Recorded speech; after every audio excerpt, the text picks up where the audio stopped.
speak? Yes, ma'am. I'm ready. Okay, so there will be competition between Abdul Rahman and Sana. Okay, Abdul Rahman, ready? Both of you are ready? Yes, ma'am. I'm ready. Yes, ma'am. I'm ready. Okay, so there will be competition between and Mr. David is our judge, distinguished judge. So the first question for both of you is, if you have to change one thing in your class, what's that going to be? One thing in your class, if you have to change. First speaker will get 2 points extra. Who is going to be the first? Because I will change my teachers. Why? Why? Why do you want to change your teacher? I always knew I don't like that. You don't like your teacher? Yeah. Yes, Sana, now it's up your turn. Yes, ma'am. The thing which I want to change is my class. I want to change my speech. You want to change your speech in the class? Yes, ma'am. What was that? Language. Your speech was in which language? I wanted to change the language in my class. Okay, the children, they speak in Hindi language?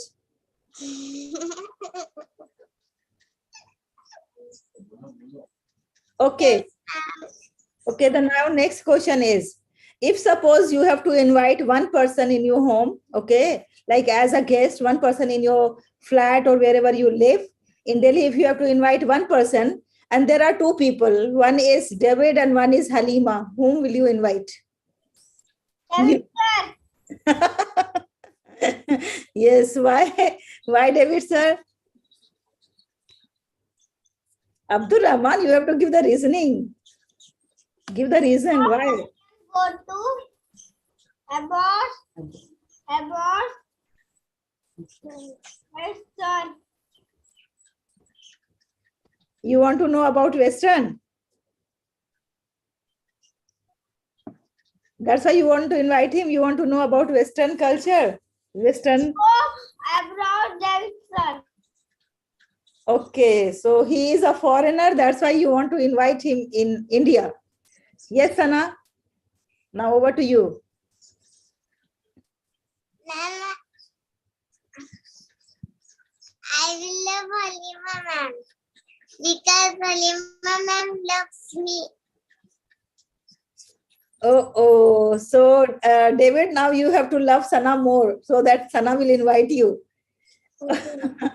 Okay, now the next question is, if you have to visit any one country, okay, so, and there are two options. One is Malaysia and the second one is Sri Lanka. Which one will you select? Malaysia, Purgampur. Why Abdul Rahman? Why Malaysia? To see Kuala Lumpur. Okay, to see Kuala Lumpur. Okay. Yes, Sana, which country will you select? I would love Sri Lanka. Why? Because Sri Lanka is a small country. So in that case, there is one more country that is the smallest country. Do you know which country is the smallest country? No, ma'am. Vatican City is the smallest country. And you know what? A pattern I have seen that whatever Abdul Rahman says, Sana has to just say opposite. Sana, you can even select the same as Abdul Rahman has selected. There is no competition in the choice. Competition is in speaking. Yes. Okay, both of you can select one. Okay, now suppose if one subject we have to remove from your syllabus, which subject would you like to remove?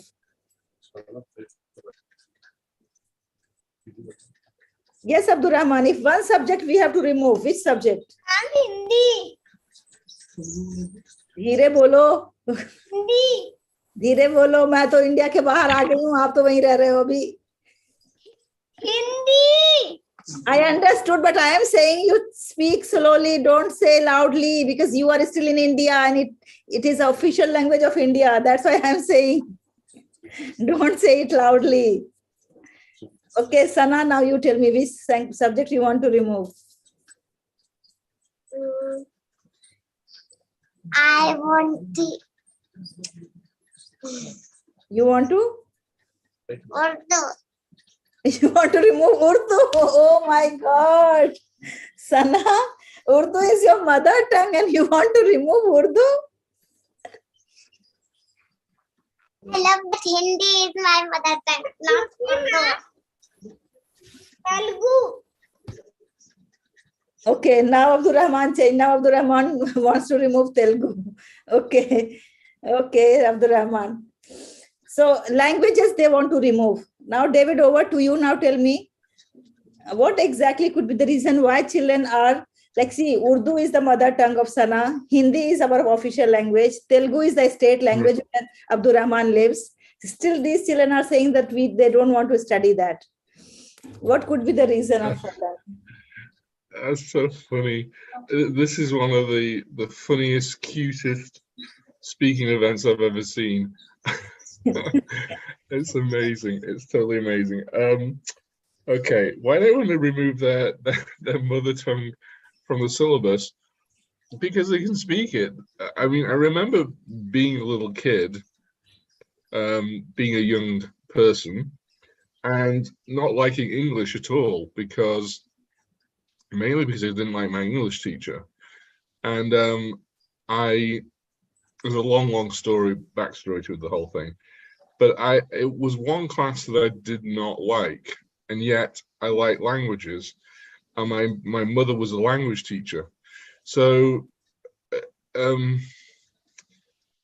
what children usually don't like is what they either perceive is so easy that they don't know why they're even learning it, and not fun because they're not learning new things. So, that might be the reason why they both chose the languages to remove from the syllabus, which I think is so cute. And because they're doing public speaking, it's even cuter because they don't realize what impact that will have. So, but it's so cute watching the two of them kind of dueling with each other. And I apologize, Dr. Halima, about being so popular. I feel a bit guilty about that too. Have a certain advantage being a Westerner and bringing Western culture to their homes. But I am deeply complimented by both of them. And Sana, I will try my best to make you like you more and give you more love. So no problem.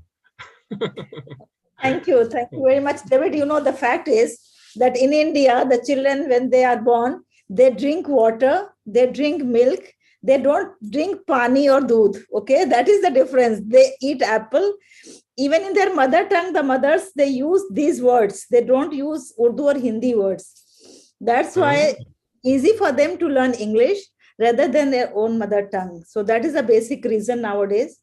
So whether it is Hindi or Urdu or Telugu or Kannada or Malayalam or any other language, those languages are difficult because those languages are derived from the classical languages. So their writing part is also difficult. Even joining of letters difficult. And in comparison of that, English is like quite practical or psychological language, we can say, or easy to learn and understand. So that's the basic reason why India, you will find like it's not the second language in India, English, In most of the cases, it is the first language in India. Yeah. Oh, And yes, majority, they understand, they speak, they read, they write in English. So that's the scenario in India. I'll tell you an interesting quick story to do with that, Doctor. Yes. Where I'm living now, the room I'm in a single room in a house, and there's a courtyard out in front, which my room looks down into. And Jade Lily, Susan, who you met in Singapore, she's with me right now. And in the mornings, the children in the little neighborhood we're in play outside in the courtyard, and they all speak English. Yes. That's the language they're speaking. And the reason is that the parents of all the community around here are teaching the kids English at this young age, because when they get to school and get out into society, they'll learn Tagalog, which is a Filipino language. And it's easier to teach them English before they get to school, because they're going to learn Tagalog at school. So my guess is that they're going to have the same situation here with these children in this neighborhood as the situation we have here with our students, in that English is going to be their first language that they learn, but the primary language will be Tagalog, which they'll learn from everybody else.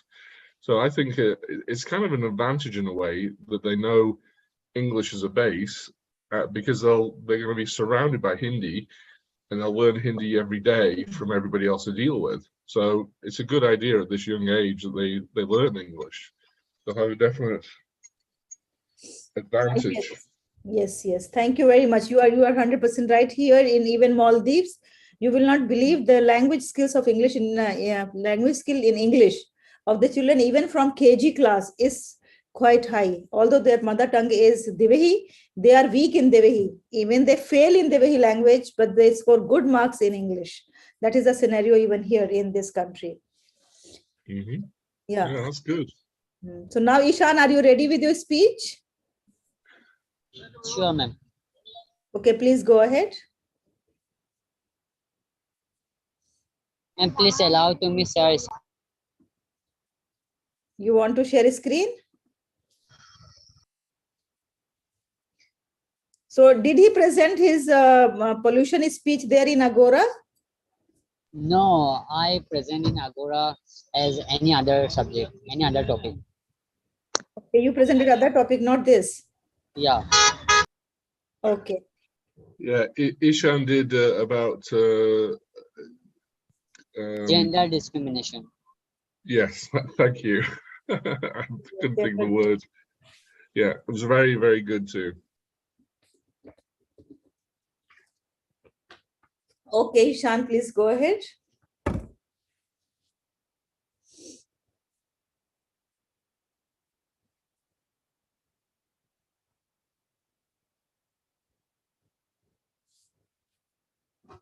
Ishan, will you take more time?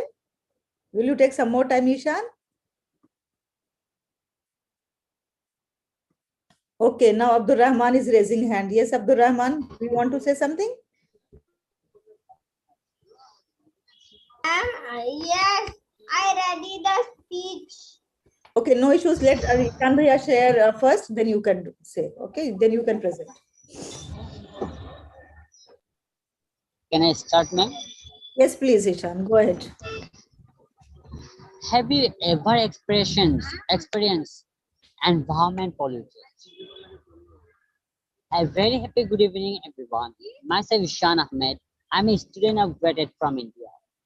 Today, I'm going to deliver a speech on the topic environmental problems. So first of all, know what is the problem? Environmental problems. So can you see my screens? As we see in yellow box, air pollution number 1 problem, and then acid rains, and then water pollution, and then the greenhouse effects, and then research sweaters, green phase. So here is some problems, and all in here belongs to pollutions. Environment pollution is very effective in our life, in our society. You know, what's the case, what the disease, premises deaths, environment pollutions, and also contaminated food. geochemical issues, agrochemic, other cases also, and variety of problems. You noted in world 91% breathe in air pollution. So how affects in our society, in our world? You noted 2.4 billion people get in households, and also an variety of problems in environment and polluted. So today I will not speak more than, so thank you everyone. Give me this opportunity. Thank you. Have a nice day.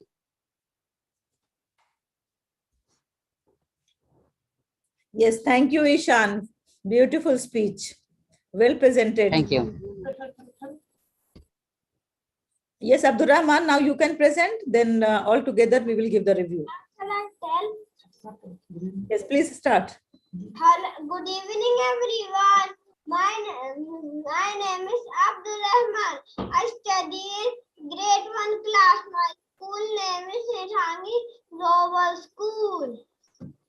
Today's topic is environmental pollution. Man is the only animal that found its own nest. This course makes us aware of our wrongdoings towards environment and nature. Pollution means to make the environment dirty. We human beings to make it dirty by doing different activities. Pollution is a greater problem for all living beings. Pollution is the biggest killer in the world, affecting more than 100 million worldwide. It kills 1 million wives. More than 3 million kids die every year. Hyderabad is considered great city, the most polluted city in India, China, and Hotel China in the world. We need to perform nature-friendly activities. The front door pollution, like use the public transport, avoid plastic bags and planting. I would like to invite some quotes. Environmental pollution is an good disease. It can be and prevented. Last but not least, be part of the solution, not part of the pollution. Thank you. Wow, wow, wow. Be the part of the solution, not the part of the pollution. Beautiful, beautiful. Now, David, over to you for your comments.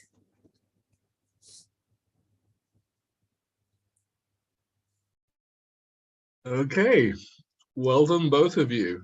Nice jobs. When we start with Ishan, Ishan, following on this from the advice you got yesterday about using slides and PowerPoint, you've got to make sure that you have a nice flow with the PowerPoint and don't go backwards and forwards. So you got to arrange your slides, your pictures, in the order that you want to use them, and then just go through them once, okay? And organize it with your speech. Your speech is the priority, so you got to get the organization within your speech correct, and then the slides should match that organization. So you go from one slide to the next, to the next, to the next. Don't go backwards and forwards through the slides. And make sure that the pictures that you show are meaningful and connected with your speech. Okay, all the slides you showed are connected with pollution, but they need to follow a pattern or an order which is connected to your speech. Okay, that's the main thing I want you to focus on next time, is to get those slides, those pictures organized on the correct sequence and linked to your story better. Okay, your story is very good. It's a very nice job that way. Again, you're in a different location today, so I'm not going to comment on the noise or the background or anything like that, because the fact you're here and the fact you're practicing your speech is all that really matters. Okay, so your location and any background noise, well, you're not doing a speech competition today, so that's not too much of a detriment, and I'm not really worried about that. But the slides and the pictures are the main thing. Okay, so work on improving that, and your speech will get better and better and better. And you're the first person in history I think I've heard speak 3 nights in a row, Tuesday, Wednesday, and Thursday. So very, very good job. And hopefully we'll see you tomorrow at the impromptu club again. So I'll see you 4 days in a row. Okay. All right. Very, very good job. Thank you so much, Ishan.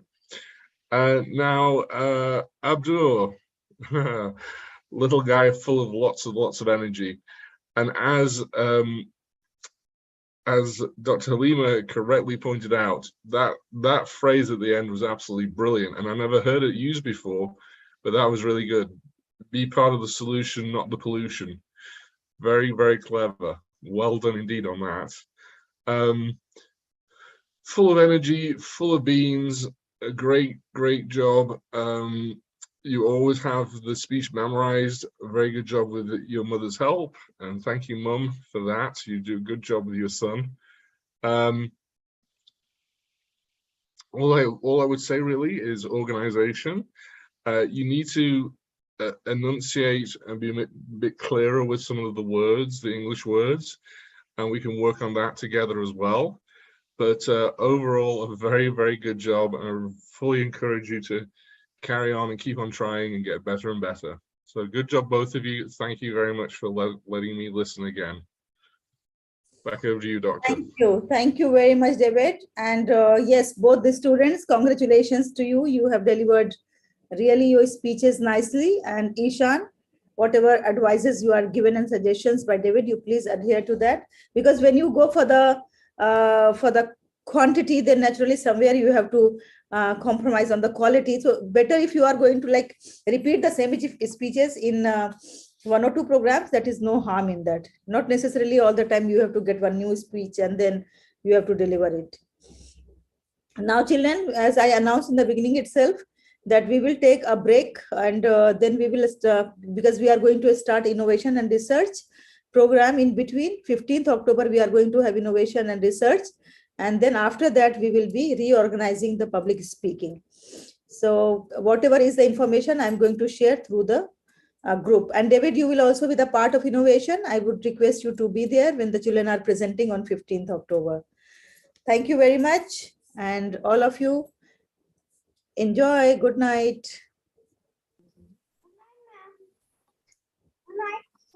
Good night. Good night.